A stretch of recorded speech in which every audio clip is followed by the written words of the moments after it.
بڑا فضل و کرم ہے کہ اس نے ہمیں رمضان شریف کا آخری جمعۃ المبارک، جمعۃ الوداع اور 30 روزے یہ اللہ نے نصیب فرمائے۔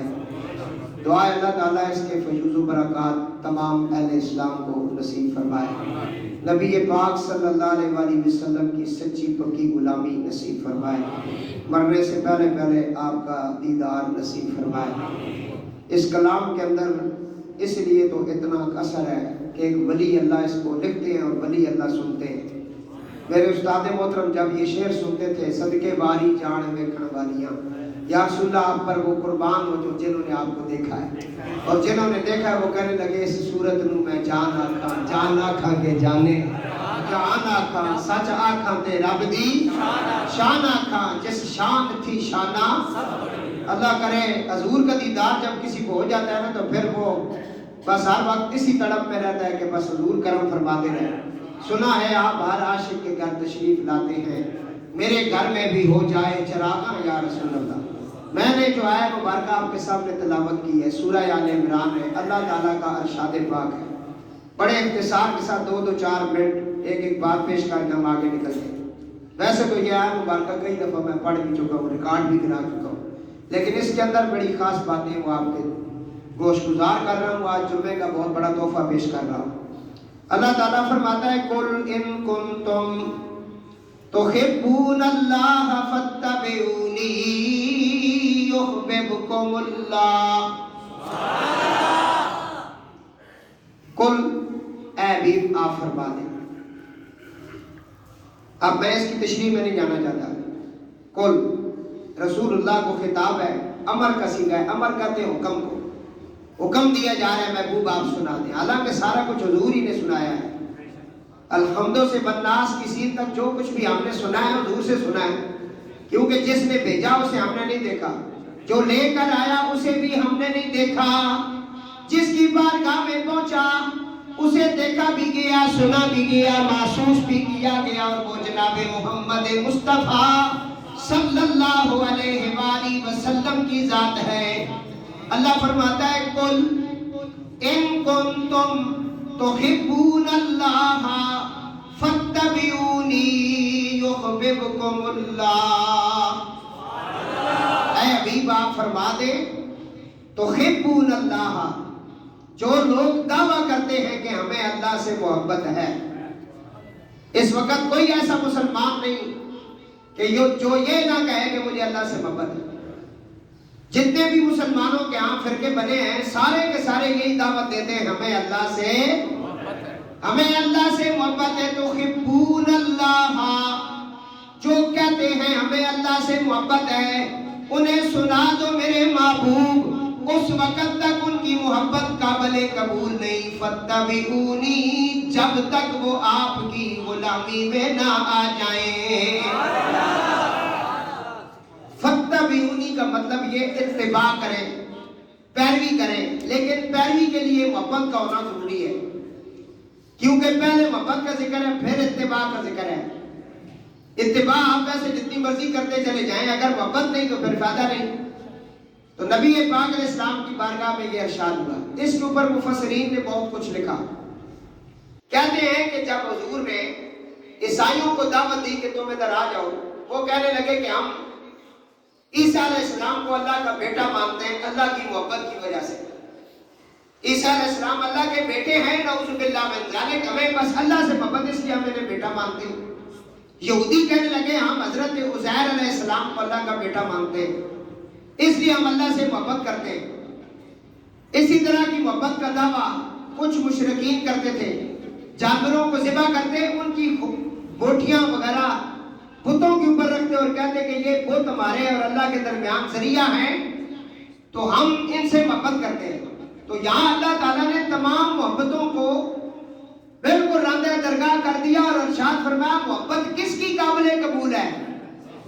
کوئی ہندو ہو، مسلمان ہو، عیسائی ہو، یہودی ہو یا مسلمان ہو، محبت اس کی قابل قبول اس وقت بنے گی فتبعونی، جب وہ آپ کی غلامی میں آئیں گے۔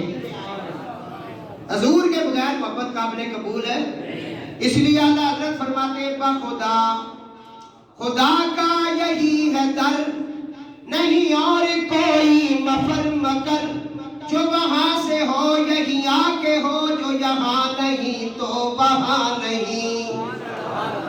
پتہ چل گیا کہ جتنے بھی لوگ محبت کا دعویٰ کر رہے ہیں حضور کے بغیر، ان کی محبت قابل قبول نہیں ہے۔ اللہ کہتا ہے وہ میرے کسی کام کے نہیں۔ حضور کو درمیان میں رکھا، ادھر اللہ نے اپنی ذات رکھی، درمیان میں حضور ہیں، آگے پھر امت کو رکھا۔ فاتبعونی، حضور کے ساتھ اتباع کرو، حضور کی غلامی میں آ جاؤ۔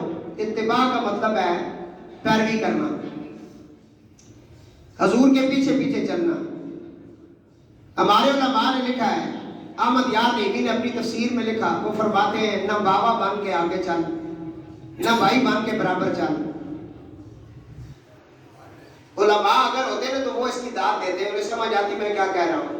ہر بندے کے لیے نہیں ہے یہ بات۔ نہ بابا بن کے آگے چل، نہ بھائی بن کے برابر چل، بلکہ فاتبعونی، غلام بن کے ابو بکر کی طرح پیچھے پیچھے چل۔ یہ اس کا معنی ہے۔ بھائی تو نے یہاں اپنی عقل نہیں دکھانی، کیونکہ کچھ لوگوں نے لکھا ہے کہ حضور ہمارے بڑے بھائی ہیں، نعوذ باللہ من ذالک، ان کو کہا۔ کچھ لوگوں نے یہ عقیدہ ظاہر کیا۔ کچھ ایسے بھی ہیں جنہوں نے کہا کہ حضور کا تب بس بڑے بھائی جتنا ہونا چاہیے۔ کچھ نے اپنی کتاب میں لکھا حضور کا بس اتنا کیا جس طرح ایک قاصد ہوتا ہے، نعوذ باللہ من ذالک، پیغام پہنچانے والا۔ تو یہاں جواب دیا کہ نہ بابا بن کے آگے چل، نہ بھائی بن کے برابر چل۔ ان کی تو شان یہ ہے، قرآن کہتا ہے لا یا ایھا الذین آمنو، اللہ تعالیٰ فرماتا ہے کہ نہ میرے محبوب سے آگے بڑھو، نہ اللہ سے آگے بڑھو۔ وہ کس طرح کی آیت مبارک قرآن کی؟ لا تقدموا بین یدی اللہ ورسولہ، مجھے یاد آ گئی، لا تقدموا، آگے نہیں بڑھنا، بین یدی اللہ ورسولہ، اللہ اور اس کے رسول کے پیچھے پیچھے رہنا ہے، آگے نہیں بڑھنا۔ حضرت ابو بکر رضی اللہ تعالیٰ عنہ نماز پڑھا رہے، مصلی امامت پہ ہیں، مسجد نبوی ہے، منہ قبلے کی طرف ہے، پیچھے ایک بہت بڑا جمع غفیر ہے صحابہ کا، کیونکہ وہ تکبیر اولیٰ کے ساتھ نماز پڑھنے والے لوگ تھے۔ وہ سارے کے سارے حضرت ابو بکر کے پیچھے کھڑے ہیں۔ نبی پاک علیہ السلام کی بیماری کے دن ہیں، 3 دن حضور نے اپنے غلاموں کو نہیں دیکھا، اور غلاموں نے بھی اپنے آقا مولا کو نہیں دیکھا۔ تو وہ اسی پریشانی کے عالم میں تھے کہ کب ہم اپنے محبوب کا چہرہ دیکھیں گے۔ حضور کے حجرے کی جو کھڑکی تھی نا، وہ آخری صف میں کھلتی تھی، آگے اس کے بوری کا پردہ تھا۔ حضور نے مولا علی مشکل کشا سے فرمایا علی مجھے سہارا دو، میں ذرا نماز پڑھتی ہوئی اپنے غلاموں کو دیکھنا چاہتا ہوں۔ میں بخاری شریف کی حدیث پڑھ رہا ہوں کہ فاتبعونی کا مطلب ہمیں ابو بکر صدیق نے بتایا ہے۔ حضور نبی پاک نے ادھر سے اپنی کھڑکی مبارک کا جو پلہ تھا، جو بھی پردہ تھا، اس کو ہٹایا۔ حضرت ابو بکر مصلی پہ امامت کرا رہے ہیں، امام یہاں کھڑا ہے، دیکھنے والا آخری صف میں دیکھ رہا ہے۔ تو اسے کیسے پتہ چل گیا کہ وہ وہاں ہمیں دیکھ رہے ہیں؟ علماء کہتے ہیں 2 باتیں تھیں۔ ایک تو یہ تھا کہ جب حضور کہیں جاتے یا گزر جاتے وہاں خوشبو آ جاتی، اور جو ہر وقت نبی پاک علیہ السلام کی غلامی میں رہتے اور چہرہ مصطفیٰ کی تلاوت کرنے والے ہوتے، ان کی کیا عالم ہوگا۔ ادھر حضور نے پردہ ہٹایا، ادھر ابو بکر کو خوشبو آئی کہ حضور آ گئے۔ حضرت ابو بکر نے مصلی چھوڑ دیا، پیچھے آ گئے، حضور کی طرف اپنا چہرہ کر لیا، نماز پڑھ رہے اللہ کی، منہ ہے قبلے کی طرف، رخ کعبہ کی طرف منہ ہے، اور نماز کی حالت میں اپنے آپ کو بالکل حضور کی طرف کر لیا۔ جب امام نے ایسے کیا تو مقتدیوں نے بھی ایسے کیا۔ مقتدی ہوتی وہ لے کے جو امام کے پیچھے پیچھے چلے، مقتدی ہوتا ہی وہ ہے۔ یہ سب حضور کی طرف دیکھنے لگے، حضور انہیں دیکھنے لگے۔ دوسری روایت یہ ہے کہ بھائی خوشبو آئی ہے تو دیکھا ہے، ایک اور کیا بات ہے، کیسے پتا چلا؟ حضور کے چہرے میں نور تھا، تو ادھر سے کوئی ٹارچ مارے تو یہاں اس کی روشنی آئے گی. حضور کے چہرے کے سامنے سورج اور یہ چاند بھی نہیں کھڑا ہو سکتا ہے. کوئی سمجھ آئے گا اس کو بھی جو ضیاء ملی حضور کی وجہ سے ملی ہے. فرشتے حضور کے نور سے بنے, انبیاء نے سانس لیا تو اولیاء بنے. اصل میں تو حضور کا نور ہے. اللہ نے اپنے محبوب کو اپنے فیضان کے نور سے بنایا. کون تو نبی آدم بین روح بل جسد, میں تو اس وقت بھی نبی تھا جب آدم مٹی اور جسم کے درمیان جھگڑا کر رہے تھے, میں نبی تھا. روح جھگڑا کر رہی تھی, میں نبی تھا. اول ما خلق اللہ نوری, اللہ نے ساری مخلوقات سے پہلے میرا نور بنایا. جناب ابو بکر کو کیسے پتا چلا؟ علماء کہتے ہیں ایک تو ہے کہ خوشبو آئی ہے, دوسرا یہ کہ حضور کے چہرے کی لائٹ جب محراب میں پڑی تو آپ سمجھ گئے حضور آ گئے, حضور آ گئے, حضور آگے, حضور آگے. تو یہاں بتایا گیا فتح بھی ایک حدیث یہ ہے, اور دوسری حدیث یہ کہ حضور ایک قبیلے کی صلح کرانے چلے گئے. پتہ چلا یہ صلح بھی کروانی چاہیے. اگر کوئی ناراض ہو جائے تو ان کو بٹھا کر کے صلح کروانی چاہیے. یہ بہت بڑا نیکی کا کام ہے. بلکہ زیادہ وہ کہتے ہیں نا آگ کے اوپر تیل نہیں ڈالنا چاہیے, بلکہ صلح کروانی چاہیے. کیا کروانی چاہیے؟ صلح کرانی چاہیے. سینوں کو ذرا بڑا کرو, محبت کے جملے کہو.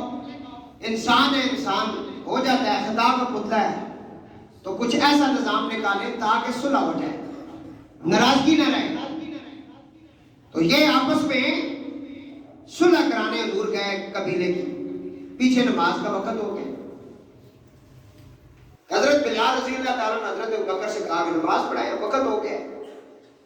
حضرت ابوبکر نماز پڑھانے لگ گئے. نبی پاک علیہ السلام مسجد میں تشریف لے آئے. آگے جماعت ہو رہی ہے. اصول کیا ہے کہ جب آپ نماز پڑھنے ہیں تو کہاں کھڑے ہو؟ بتائیں آپ. جی بولے آپ. جس جگہ آخری صف میں جگہ ملتی ہے وہاں آپ کھڑے ہوئے. یہی اصول ہے. وقت کبیر آئے اس کے لیے بھی یہی قانون ہے. استاد آ جائے یہی ہے. کوئی شیخ الحدیث ہے, شیخ القرآن ہے, کھڑا وہاں ہی ہوگا جہاں جگہ ہوگی. لیکن یہ امتیوں کے لیے, حضور کے لیے نہیں. بولو نا, میں فرق بتا رہا ہوں. سوشل میڈیا پہ میرے حضور کی گستاخی ہوتی ہے. سنو نوجوانوں, حضور کے لیے یہ قانون نہیں ہے کہ حضور آئے تو آخری صف میں کھڑے ہوتے,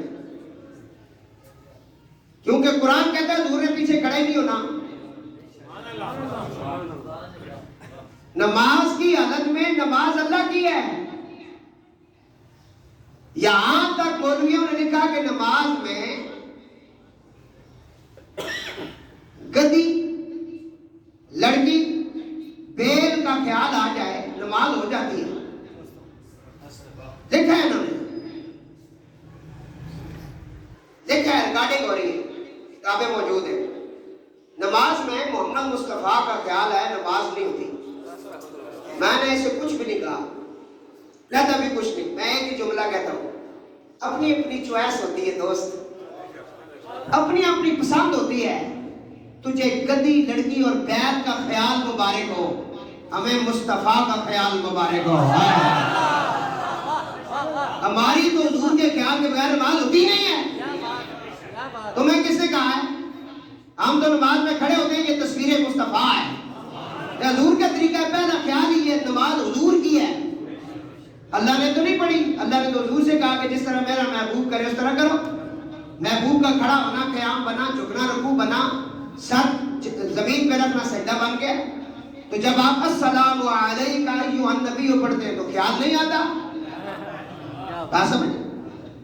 آپ حضرت ابوبکر نماز پڑھا رہے ہیں, نبی پاک علیہ السلام تشریف لے آئے مسجد میں. پیچھے بہت سارے صحابہ کھڑے. حضور نے صفوں کو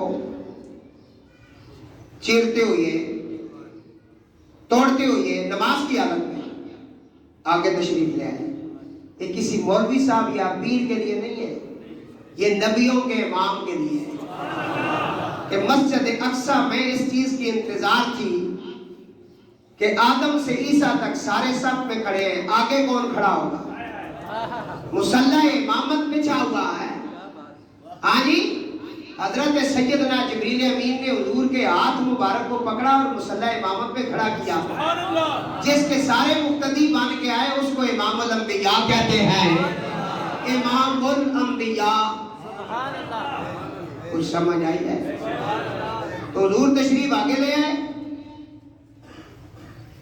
اب حضرت ابوبکر کو پتا کیسے لگا کہ حضور آئے ہیں. وہ تو نماز پڑھا رہے ہیں. صحابہ کرام نے تالیاں بجانا شروع کر دیا امام کو اطلاع دینے کے لیے. یہ ہے ادب مصطفیٰ کا. صحابہ تو دیکھ چکے تھے نا حضور آ گئے اگلی صف میں اور امامت کے مصلی پہ حضرت ابوبکر کھڑے ہیں. انہوں نے تالی مار مار کے اپنے امام کو بتایا کہ حضور آ گئے. حضور آ گئے. حضرت ابوبکر نے مصلی چھوڑ دیا. حضور فرمایا آگے بڑھو, جاری رکھو. نہیں, وہ پیچھے آ گئے. نماز حضور نے پڑھائی. فرمایا ابوبکر تجھے کس چیز نے کہا کہ آگے نہیں کھڑے ہو؟ فرمایا ابو قحافہ کے بیٹے کو یہ کیسے حق حاصل ہے کہ اپنے آقا مولا کے آگے کھڑے ہو کے امامت کروائے. یہ ہے اس آیت کا مطلب. قل ان کنتم تحبون اللہ, اگر تم اللہ کی محبت کا دعویٰ کرتے ہو اس وقت تک تم اللہ کی محبت کا دعویٰ تمہارا قابل قبول نہیں ہے. فاتبعونی, جب تک میرے رسول کی اتباع اور غلامی میں نہیں آ جاؤ گے. کیونکہ اتباع کرنے سے پہلے نا حضور کے سنت کو اپنانے سے پہلے حضور کو ماننا, جاننا, ایمان لانا, دل و جان سے قربان ہونا, پھر جا کے ایمان کامل ہوتا ہے. فرمایا جب تم اس طرح کر لو گے, دل و جان سے اپنے آقا مولا پہ قربان ہو جاؤ گے, دل و جان سے انہیں تسلیم کرو گے, تو اللہ فرماتا ہے اب تمہیں محبت کا دعویٰ کرنے کی ضرورت نہیں. یحببکم اللہ, میں اللہ کہتا ہوں مجھے تم سے محبت ہو گئی ہے. پھر اللہ کو جس سے محبت ہوتی ہے حدیث پاک میں آتا ہے اس کی محبت کا باقاعدہ اعلان ہوتا ہے. جی جی, اس بندے کی محبت کا باقاعدہ اعلان ہوتا ہے. اللہ تعالیٰ جبریل سے کہتا ہے جبریل میں فلاں بن فلاں سے محبت کرتا ہوں, تو بھی اس سے محبت کر. اور تمام فرشتوں سے کہہ دے وہ بھی اس سے محبت کریں.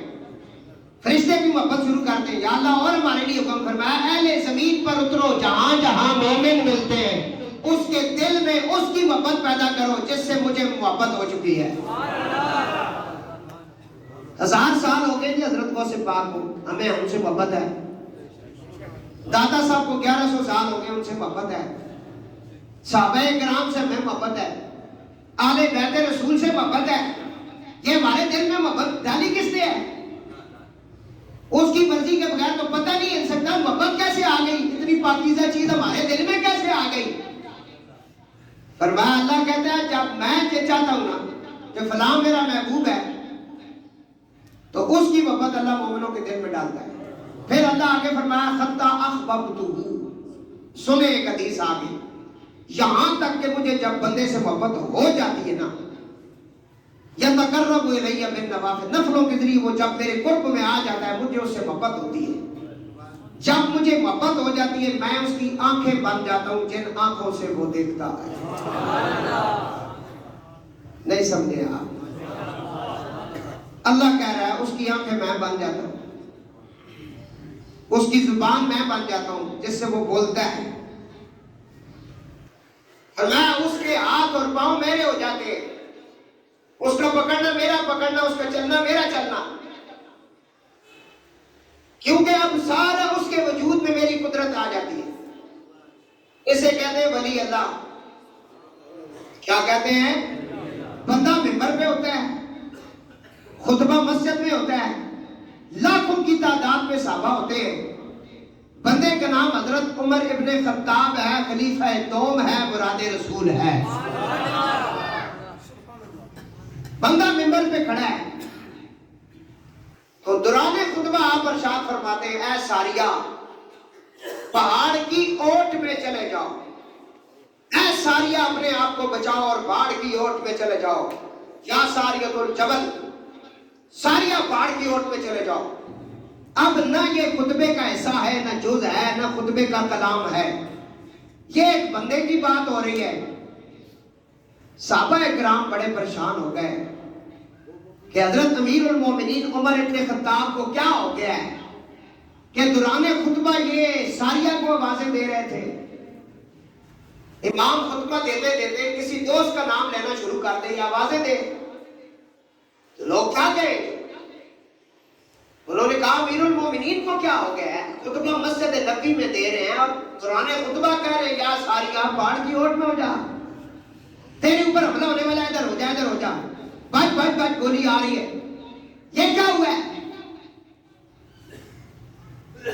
مسجد میں تو کسی کو نظر نہیں آ رہا تھا اور ساریہ وہاں موجود بھی نہیں تھا، اور حضرت عمر ابن خطاب جمعے کا خطبہ بھی ارشاد فرما رہے ہیں۔ بعد میں لوگوں نے بڑی باتیں کی تھی، کیونکہ منافق بھی اس وقت آج کل تو خیر زیادہ ہے، ہوتے ہیں ہر جگہ پہ ہوتے ہیں، انہوں نے بڑی باتیں کی تھی، یہ کیا کر کے اس نے کیا ہے جی؟ جو قریب بیٹھنے والے تھے حضرت عمر رضی اللہ عنہ ڈرتے بھی تھے نا، حضرت عمر بڑے دلیر بندے تھے، وہ جڑے قریب والے سن انہوں نے کہا جناب آپ دوران خطبہ حضرت ساریہ کو کچھ کہہ رہے تھے، یہ کیا آپ کر رہے تھے؟ خطبے کا تو وہ ایسا نہیں ہے۔ آپ نے فرمایا ساریہ حضور کا صحابی ہے، وہ کچھ ساتھیوں کے ساتھ پہاڑ کے راستے سے گزر رہا، پہاڑی راستے سے، کافروں کو پتہ چل گیا یہ یہاں سے گزر رہے تو ان کو ہم نے مارنا ہے۔ فرمایا ٹھیک ہے۔ فرمایا میں نبی پاک کے منبر پر کھڑے ہو کر یہ سارا کچھ دیکھ رہا تھا۔ اللہ فرماتا ہے میں ان کی آنکھیں بن جاتا ہوں جن آنکھوں سے وہ دیکھتے ہیں۔ جب اللہ کسی کو اذن دے اور اختیار دے اور تم کہو جی اللہ کے علاوہ ہے کچھ نہیں، کیوں نہیں ہے؟ اللہ نے یہ ساری مخلوق نہیں بنائی ہے تو اللہ ہی نے اختیار دیا ہے نا۔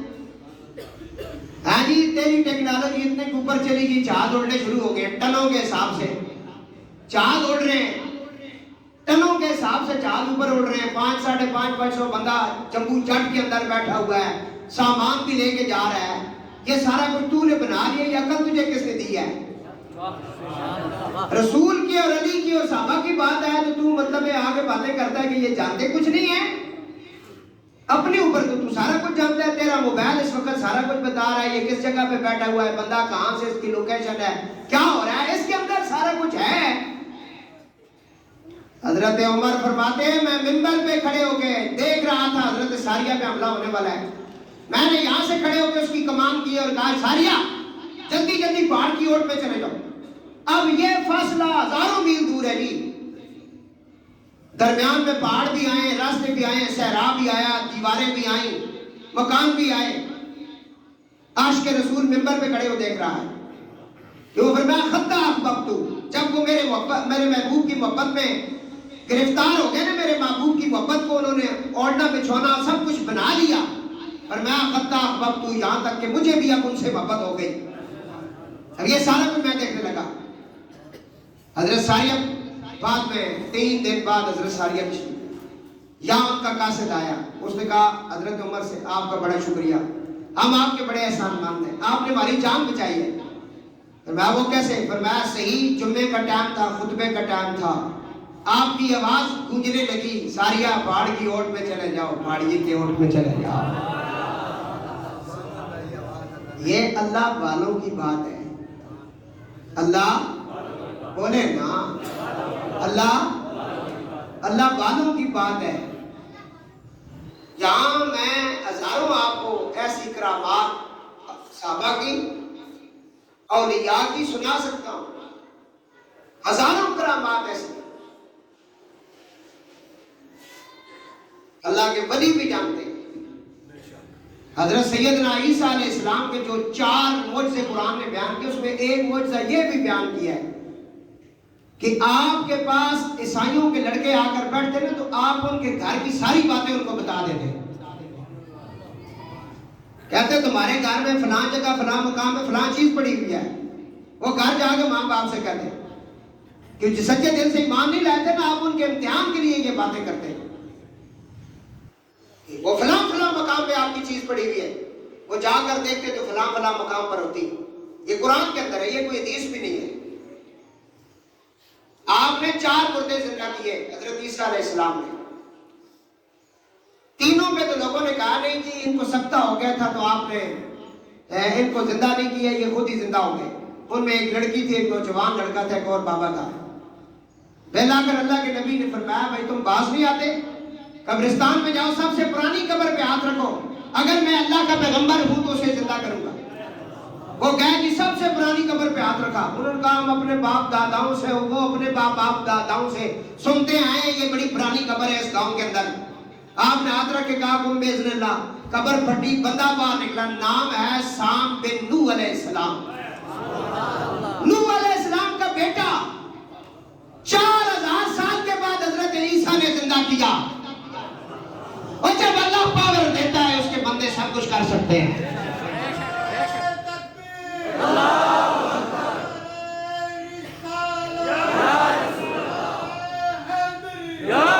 یہ ہے اصل میں کہ اللہ فرماتا ہے مجھے اس سے محبت ہوتی ہے جب میں محبت کرتا ہوں یحببکم اللہ، لیکن اس کے لیے شرط یہ ہے کہ اسے میرے محبوب کی غلامی کا وہ جو پٹکا ہے اپنے گلے میں ڈالنا پڑے گا. اس کو اپنے آپ کو حضور علیہ السلام کی بارگاہ پاک میں پیش کرنا پڑے گا. قُلْ إِن كُنتُمْ تُحِبُّونَ اللَّهَ، اے میرے حبیب آپ فرما دیں جو اللہ کی محبت کا دعویٰ کرتے ہیں فَاتَّبِعُونِی، تیری غلامی میں آ جائیں. یحببکم اللہ، تو پھر میں انہیں اپنا محبوب بنا لوں گا. اور جب بے جان چیز کو بھی حضور سے محبت ہوتی ہے نا تو اس کے اندر جان آ جاتی ہے. حضور نبی پاک علیہ السلام اس تن حنانہ، یہ ایک کھجور کا تنا تھا، تنا لکڑ تھی، اس کے ساتھ حضور ٹیک لگا کر کے نا خطبہ ارشاد فرماتے تھے. مطلب ہے یہ ایک بے جان ہے، لکڑ ہے، اس کے ساتھ آپ ٹیک لگا کے خطبہ ارشاد فرماتے تھے. آپ کے غلاموں میں سے ایک مائی صاحبہ تھی یا ایک صحابی تھے، انہوں نے کہا کہ ہم آپ کے لیے ممبر بنواتے ہیں. فرمایا ٹھیک ہے بناؤ.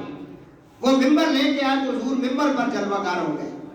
اب وہ جو تنا تھا نا لکڑ کا، صحابہ فرماتے ہیں اس نے رونا شروع کر دیا، ہم نے اس کے رونے کی آواز سنی. آپ نے آج تک کوئی بے جان چیز سے بات سنی ہے؟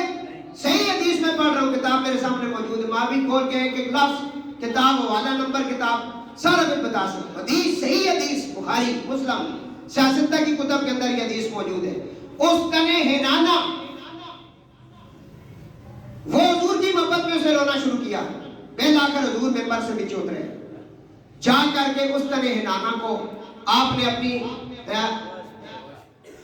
آغوش مبارک میں لیا، اپنے ہاتھوں میں لیا، سینے کے ساتھ لگایا. صحابہ کہتے ہیں وہ ایسے رو رہا تھا جس طرح بچہ ماں کی سینے کے ساتھ لگ کے روتا ہے. حضور سے تسلیاں دے رہے تھے، چپ کر جا. کہنے لگا میں آپ کے بغیر نہیں رہ سکتا. فرمایا اگر تم تو چاہو تو میں تمہیں جنت میں بھیج دوں. کہا نہیں مجھے جنت نہیں، اپنے قدموں میں رکھ. حضور نے کہا اسے میرے قدموں کے نیچے مٹی کے نیچے دفن کر دو، بس یہ جس طرح کہتا ہے اس طرح کہا.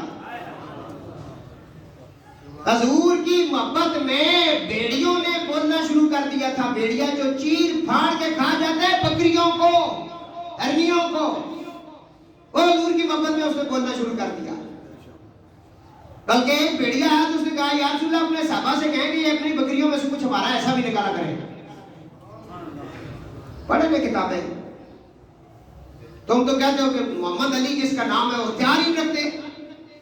اللہ نے انہیں باختیار بنا کے بھیجا ہے، تم ہر وقت کٹانے کے چکر میں رہتے ہو. فرمایا قُلْ إِن كُنتُمْ تُحِبُّونَ اللَّهَ، اے حبیب آپ فرما دے، میں بار بار یہ آیت پڑھ رہا ہوں، جو میری محبت کا دعویٰ کرتا ہے اس کی محبت قابل قبول نہیں. فَاتَّبِعُونِی، جب تک وہ تیری غلامی میں نہ آ جائے. تیرا بننا پڑے گا. جب تیرا ہو جائے گا یحببکم اللہ، میں اللہ اس سے محبت کرنے لگ جاؤں. حضور کے صحابی ہیں جی، نام ہے حضرت عبداللہ ابن خمار رضی اللہ تعالیٰ. آگے ہیں دوستوں کی باتوں میں، شراب پی لی، پتہ چلا میں اس کو کوڑے ماروں. کوڑے لگے، کچھ دن گزرے، پھر میں لاکھ باری توبہ بنی، میں بے دوبارہ پھر پی لئی، میں کوڑے مارو،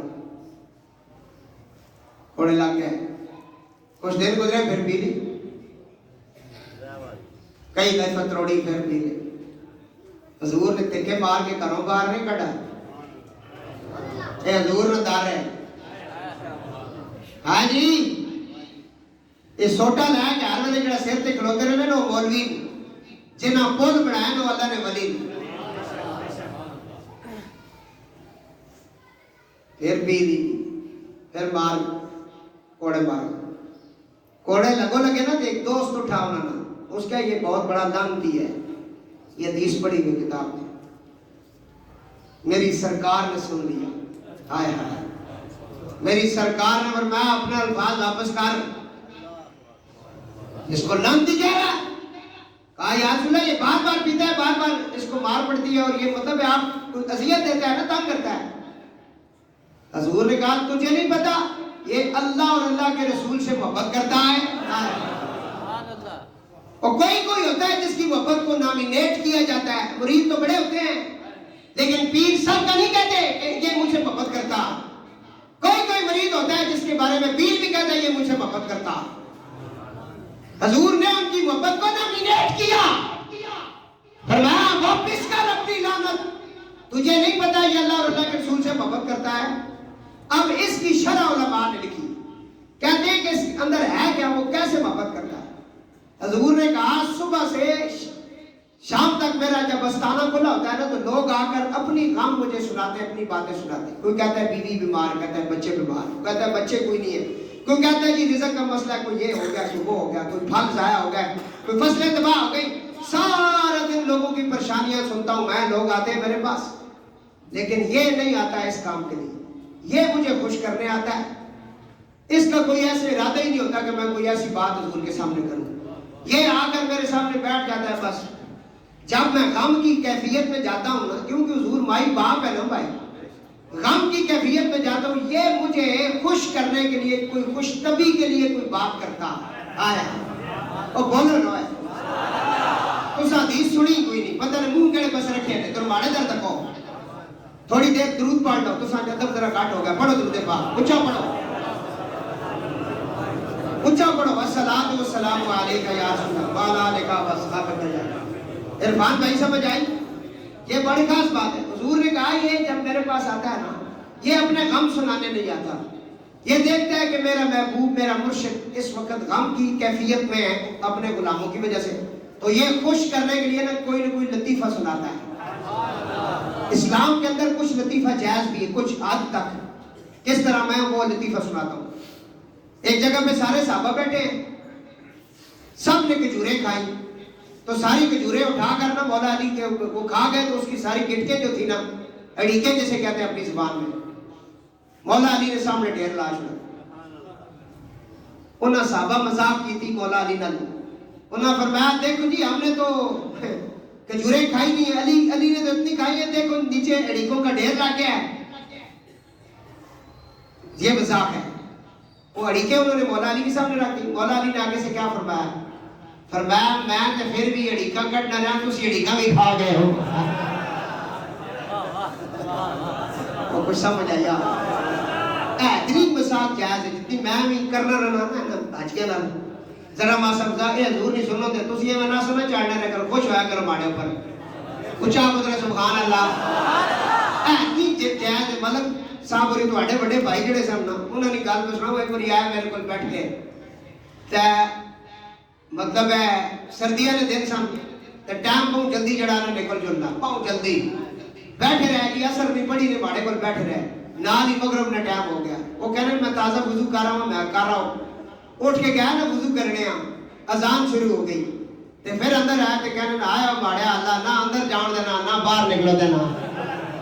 اتنی جائز ہے، اتنی کہ بندے کی کیوں کہ طبیعت ٹھیک رہنی، شوگر ٹھیک رہنا، بلڈ پریشر ٹھیک رہنا، ہر ویلے وہ بندہ مچھڑ جائی رکھے کار بھی سجا پوجا رہے، تے پھر وہ سجا پوجا ہی چلا جانا دنیا تو، کسی ٹائم نہ ہنسی مذاق وچ گریا کرو، کیونکہ میں ارشد شاہ جی انہوں نے بہت وسیم مذاق کرنا تا میری طبیعت ٹھیک رہنی ہے میرے نال کرنا یہ سارے میرے سارے پیار والے بیٹھے چودھری امجد بیٹھے ہیں حاجی ظہور صاحب وحید صاحب ایک پیار ایک محبت ہے کہ اتنا جائز ہے اتنا کہ ایک اور سنا دینا مولا علی نے حوالے نعرہ حیدری ہاں جی علی نے نہ آئے تو پھر کھڑ جایا کر ایک بار سمجھ آئی سن حضرت عمر پاک حضرت ابو بکر پاک مولا علی کے ساتھ ان دونوں کا قد لمبا تھا مولا علی کا قد نا ان جتنا لمبا نہیں تھا آپ کا قد ان سے چھوٹا تھا یہ درمیان میں مولا علی تھے ایک طرف حضرت عمر تھے ایک طرف حضرت ابو بکر تھے حضرت ابو بکر نے فرمایا ہمارے درمیان میں علی اس طرح جس طرح لنا کے اندر نون ہوتا ہے پڑھے لکھے سمجھ لیں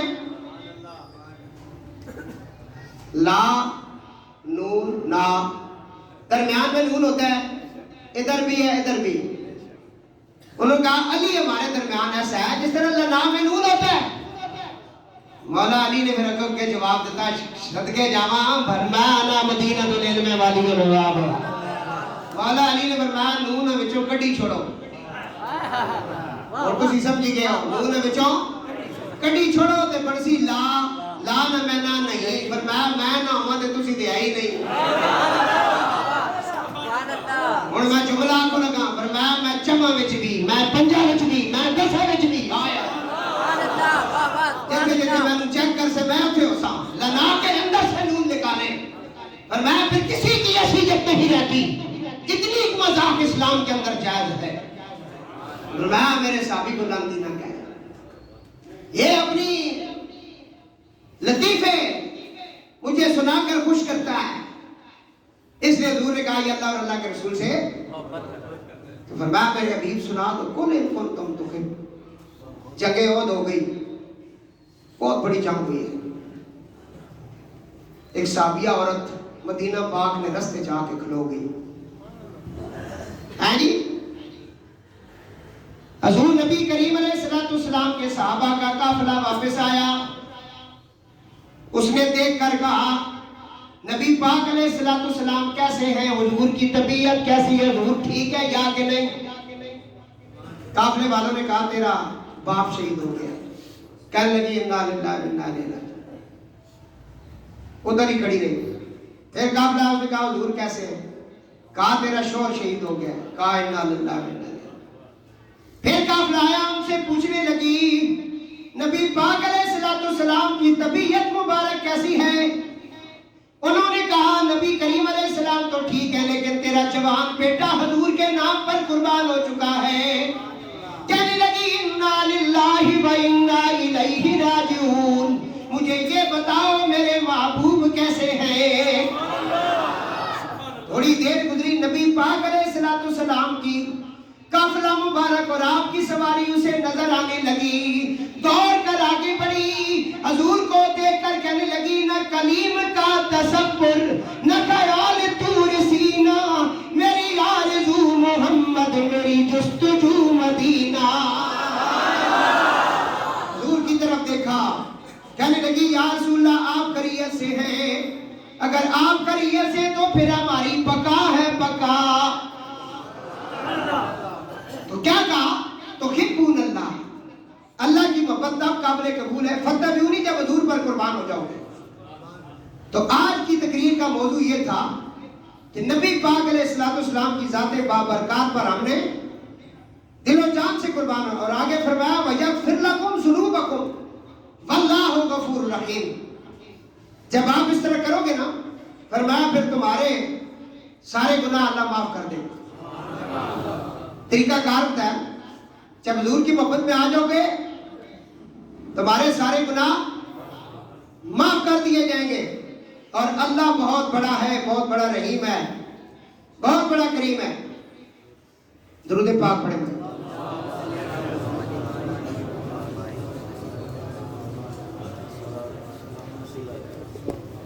اب قرآن پاک کے اندر اللہ نے ان لوگوں کا ذکر کیا جن سے اللہ محبت کرتا ہے بس میں جلدی پڑھ دیتا ہوں فرمایا وَأَحْسِنُوا إِنَّ اللَّهَ يُحِبُّ الْمُحْسِنِينَ اے اللہ تو کس سے محبت کرتا ہے فرمایا جو اچھے کام کیا کرو بے شک اللہ تعالیٰ اس سے محبت کرتا ہے اب آپ کو پتا ہے جو اچھا کام ہے، اچھا کام کرنے والے بچوں میری طرف دیکھو، اچھا کام جو کرتا ہے اللہ اسے کیا کرتا ہے؟ بولو نا، نماز پڑھنا اچھا کام ہے، روزے رکھنا، حلال کھانا، سچی باتیں کرنا، اچھے کام جو بھی کرتا ہے اللہ اسے محبت کرتا ہے۔ میری طرف توجہ کرو، میں 2-4 آیتیں پڑھنا چاہتا ہوں۔ آپ جن حضرات نے مسجد کے لیے حصہ دینا ہے دل کھول کر دیں اور چلتے جائیں تاکہ دیر نہ ہو۔ دوسری جگہ فرمایا ان اللہ یحب التوابین و یحب المتطہرین، بے شک اللہ تعالیٰ دوست رکھتا ہے بہت توبہ کرنے والوں کو اور دوست رکھتا ہے صاف ستھرا رہنے والوں کو۔ کہا میں اس سے بھی محبت کرتا ہوں جو ہر وقت مجھ سے توبہ کرتا رہتا ہے، استغفر اللہ پڑھتا رہتا ہے، اور اس سے بھی میں محبت کرتا ہوں جو صاف ستھرا رہتا ہے، پاکیزہ رہتا ہے۔ ہاں جی، اپنے غسل وضو کے فرائضات کو سمجھ کر پاکیزگی حاصل کرتا ہے۔ فرمایا وَإِنَّ اللَّهَ يُحِبُّ الْمُتَّقِينَ، بے شک اللہ تعالیٰ محبت کرتا ہے پرہیزگاروں سے۔ إِنَّ اللَّهَ يُحِبُّ الْمُتَوَكِّلِينَ، بے شک اللہ اس سے بھی محبت کرتا ہے جو اللہ پر توکل کرتا ہے، اللہ کی ذات پر توکل کرتا ہے، بسم اللہ توکلت علی اللہ پڑھ کے نکلتا ہے۔ اور آگے فرمایا ان اللہ یحب المقسطین، بے شک اللہ تعالیٰ محبت کرتا ہے انصاف کرنے والوں سے۔ اور اسی طرح فرمایا ان اللہ یحب الذین یقاتلون فی سبیلہ صفا کأنہم بنیان مرصوص، فرمایا بے شک اللہ تعالیٰ محبت فرماتا ہے ان مجاہدین سے جو اللہ کی راہ میں جنگ کرتے ہیں اور ہاتھ کرتے ہیں پر باندھ کر گویا وہ سیسا پلائی ہوئی دیوار ہے۔ اللہ کے راستے میں جہاد کرنے والوں سے اللہ محبت کرتا ہے۔ فرمایا جن سے اللہ محبت نہیں کرتا وہ کون ہے، ان کے نام بھی سنو۔ فرمایا واللہ یحب کل کفار اثیم، اور اللہ تعالیٰ دوست نہیں رکھتا ہرگز ناشکر گناہگار کو، جو ہر وقت ناشکری کرتا رہتا ہے، ہر وقت اسی کا چکر میں کچھ بھی نہیں، حالات بڑے خراب، یہ ہو گیا فلانا، نہ اللہ اس کا کوئی محبت نہیں۔ ہر حالت میں ہر رنگ میں اللہ کا شکر ادا کرنا چاہیے، ہر حالت میں۔ حضور غوث پاک کے پاس بندہ ہے، اسے کہا کہ آپ کا بیڑا ڈوب گیا پانی میں، کہا الحمدللہ۔ پھر بندہ ہے، اسے کہا نہیں کہ بچ گیا جی، آپ فرمایا الحمدللہ۔ اس نے کہا ڈوبنے پر اور بچنے پر دونوں پر آپ الحمدللہ کہہ رہے ہیں؟ آپ نے فرمایا ڈوبانے والا بھی ہوا ہے، تارنے والا بھی ہوا ہے، تو اس لیے اتنا وقت پھر قرآن کہتا ہے لَإِن شَكَرْتُمْ لَأَزِيدَنَّكُمْ، تم میرا جتنے شکر ادا کرو گے میں اتنا دوں گا۔ پانی بھی اگر پیو نا تو اس کو شکر ادا کرو الحمدللہ۔ ہاں جی، رفع حاجت کر کے آؤ نا تو پھر بھی الحمدللہ کہ تو نے یہ تکلیف مجھ سے دور کی ہے۔ پانی اندر چلا جائے باہر نہ نکلے، اتنا بڑا عذاب ہے۔ تو فرمایا اللہ ایسے دوستوں سے محبت نہیں کرتا جو ناشکریاں کرتے ہیں۔ وَلَا تَعْتَدُوا إِنَّ اللَّهَ لَا يُحِبُّ الْمُعْتَدِينَ، حد سے نہ بڑھو، بے شک اللہ تعالیٰ حد سے بڑھنے والوں سے محبت نہیں کرتا۔ وَاللَّهُ لَا يُحِبُّ الظَّالِمِينَ، اور اللہ تعالیٰ ظلم کرنے والوں سے محبت نہیں کرتا۔ ظلم جس طرح کا بھی ہو، جس طرح کا بھی ظلم ہو، دفاتر کے اندر ہو، اسکولوں کے اندر ہو، گھروں کے اندر ہو، آج کوئی بڑی سیٹ پہ چھوٹی پہ ہے، جس طرح وہ مخلوق کے ساتھ ظلم کر رہا ہے اللہ اس سے محبت نہیں کرتا، وہ اللہ کی محبت سے دور ہوتا ہے، اس لیے تو ایسے کام کرتا ہے۔ ان اللہ لا یحب من کان خوانا اثیما، بے شک اللہ تعالیٰ دوست نہیں رکھتا اسے جو بڑا بددیانت اور بدکار ہے، جو بددیانتی کرتا ہے اللہ اس سے محبت نہیں کرتا، جو بدکار ہے اس سے محبت نہیں کرتا۔ ہر وقت اس مطلب ہے امانتوں میں خیانت کرنے والے سے اللہ محبت نہیں کرتا۔ لا یحب اللہ الجار بالسوء من القول الا من ظلم، یہ ساری قرآن کی آیتیں میں پڑھ رہا ہوں، مختلف پاروں سے ہیں۔ نہیں محبت کرتا اللہ تعالیٰ اس شخص سے جو بری بات کو زہر کرے سوائے اس شخص کے جس پر ظلم کیا گیا۔ یہ چند ایک آیات پڑھی گئی ہیں، اور اللہ فرماتا ہے واللہ لا یحب المفسدین، اللہ تعالیٰ فساد کرنے والوں سے محبت نہیں کرتا جو فسادی ہیں۔ وَلَا تُسْرِفُوا إِنَّهُ لَا يُحِبُّ الْمُسْرِفِينَ، اور فضول خرچ نہ کرو. بے شک اللہ تعالیٰ ان سے محبت نہیں فرماتا جو فضول خرچیاں کرتے ہیں. یہ شادی بیاہ کے اندر آپ دیکھ لیں کتنی فضول خرچیاں ہوتی ہیں. ہاں جی، اور بڑے معاملات ہیں جس میں فضول خرچیاں ہوتی ہیں. اِنَّهُ لَا يُحِبُّ الْمُسْتَكْبِرِينَ، بے شک اللہ غرور اور تکبر کرنے والوں سے محبت نہیں کرتا. اِنَّ اللَّهَ لَا يُحِبُّ الْفَارِقِينَ، بے شک اللہ تعالیٰ محبت نہیں کرتا اترانے والوں اکڑ بازوں پر، ان سے محبت نہیں کرتا. اِنَّ اللَّهَ لَا يُحِبُّ كُلَّ مُخْتَالٍ فَخُورٍ، بے شک اللہ تعالیٰ کسی اکڑنے والے متکبر سے محبت نہیں کرتا. یہ آپ نے بہت ہی آسان لفظوں کے ساتھ یہ آپ نے سوال فرمایا کہ محبت اللہ کو کس سے ہے اور کس سے نہیں ہے. یہ آپ خود بخوبی باعقل ہیں، عقل والے ہیں، اس کا آپ سوچ سمجھ سکتے ہیں. تو یہ جمعۃ الوداع کا پہلا سبق یہ ہے کہ ہم نے حضور کی اتباع کرنی ہے. زندگی کے ہر لمحے میں حضور کی اتباع کرنی ہے. محبت کے ساتھ اتباع بھی ضروری ہے. دیکھنا ہے کہ آقا علیہ السلام کی سیرت طیبہ کو آپ دیکھیں. ہمارے لیے ماڈل یہود و غلود یا یورپی ممالک نہیں ہے. ہمارے لیے جو ماڈل ہے زندگی گزارنے کا وہ حضور کی ذات ہے. لَقَدْ كَانَ لَكُمْ فِي رَسُولِ اللَّهِ أُسْوَةٌ حَسَنَةٌ، بہترین زندگی گزارنے کا نمونہ حضور کی زندگی ہے. جب آپ اس طرح آؤ گے تو سادگی آئے گی. کم خرچے میں بہت بڑے بڑے کام ہو جائیں گے. یہ آپ دیکھ سکتے ہیں کہ حضور کا طریقہ کار کیا ہے. علماء کے پاس بیٹھے پوچھیں کہ فوتگی ہو گئی، ہم نے کیسے اسے کرنا ہے سارا سلسلہ. حضور کا طریقہ کار کیا ہے. شادی بیاہ کے اندر حضور کا طریقہ کار